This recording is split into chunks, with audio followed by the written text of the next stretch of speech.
Women's power to heal Mother Earth. I am Maya Tiwari. You are not the mind.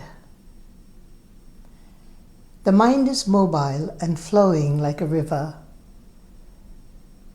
We do not attempt to stop the flow of the water, nor can we stop the trajectory of mind. Thoughts are like leaves shedding, or drifting clouds, or the whistling wind. They come and go. Leaves change and renew, clouds pass, wind goes in different directions. Mind has no challenges or concerns. Our relationship with it creates the problem. We fight with the clouds, chase the winds, try to collect the leaves.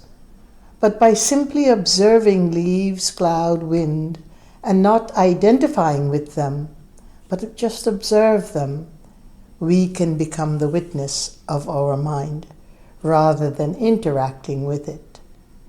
We cannot stop the mind, but we can stop identifying with it. When we think we are the mind, and we must interact and manipulate it, we must control our thoughts, then we fail to recognize that we are the entire sky of awareness, that vast, unchanging backdrop of creation. Awareness has no modification or change. It simply observes and informs. This misunderstanding of how the mind works and how we relate to it is humanity's greatest illness. The Mandukya Upanishad explains mind function through 4 states of consciousness: waking, dreaming, deep sleep, and turiya, which is the transcendent state. This Upanishad explores the mind's role in projecting a perceived reality, meaning duality, multiplicity, and finally its ultimate transcendence, as in the state of deep stillness. This stillness that we have within us, that we rarely use, is anchored in awareness. Awareness that leads to freedom, ultimately demonstrating that the perceivable mind and the conceivable world rise together and dissolve together. This illusory state is called mithya. We'll get back to that some other time. The mind, distracted by desires, sees diversity. When desire is stilled, the state of non-separation is realized. The mind's perception and what is being perceived in the world are interdependent. Like the whirring of a fire creates various shapes, the self appears in multiplicity due to the mind's projections. Let's make it simpler. When the mind stops projecting, the seer and that which is seen dissolve into the non-dual self, this self that cannot be separated from the oneness of it all. That self that we call Brahman, that can be elaborated as the essence of pure awareness, tranquil, auspicious, non-separate. The mind is externally focused. It is built that way, experiencing gross objects driven by senses, while in the state of dream, the mind turns inward, participating in subtle experiences arrested by internal agitations. Dream objects and waking objects are both mental projections. However, in the state of deep sleep, the mind is without desire, experiencing its unified bliss in the causal state. In this 4th state of stilling transcendence, the mind wholly enjoys the infinite self and becomes the silent witness of everything that transpires within and without. When you are in this stillness, it becomes apparent that the mind's true nature, like that of the entire universe, is aligned with and resolves in pure consciousness.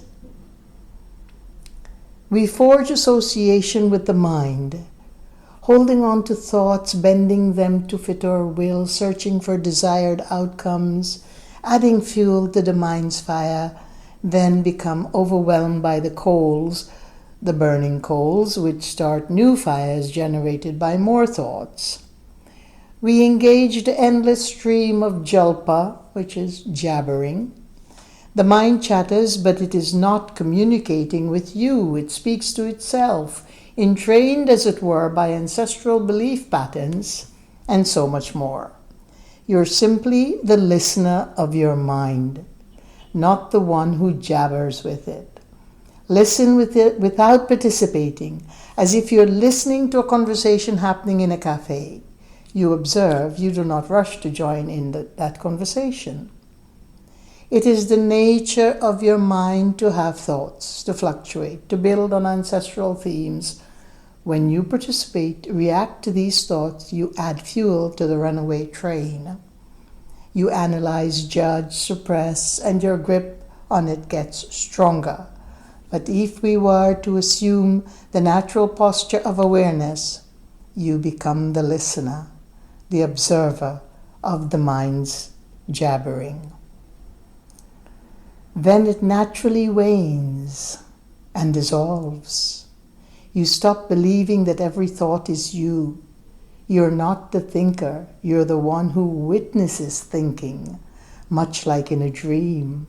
When you awaken, the reality of the dream disappears. When you observe thoughts, you realize you're not your thoughts. Thoughts are just thoughts. You are the silence, the stillness, that awareness that witnesses everything. The stillness of being, not the stillness of mind. The stillness of being in your awareness. Fathoming, understanding, forging that awareness because it is your true nature. Silence is awareness fully tuned. You are the awareness which the mind appears in and disappears out of. What you observe with awareness transforms. Awareness is not a practice. It is your nature. Ekatmya pratyaya shara. Thank you for listening, and peace be your journey.